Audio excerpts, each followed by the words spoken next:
Môj vývoj umelecký začal po vysokej škole voľnou grafikou, malbou.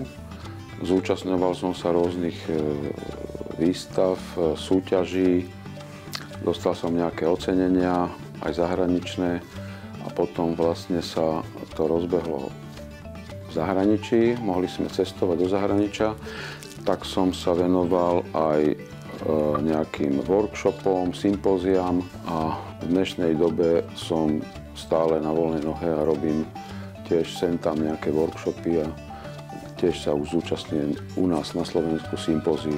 Vyhorenosť u mňa nikdy nenastala, lebo som mal okolo seba toľko rôznych možností a príležitostí a práce, že som vlastne ani nestíhal, a tá voľná tvorba, keď človek je stále doma sám, tak je úžasná v tom, že môže si robiť, čo chce a venovať sa tomu, čo chce, a nie, že to, čo by mal urobiť, takže to bolo pre mňa dôležité.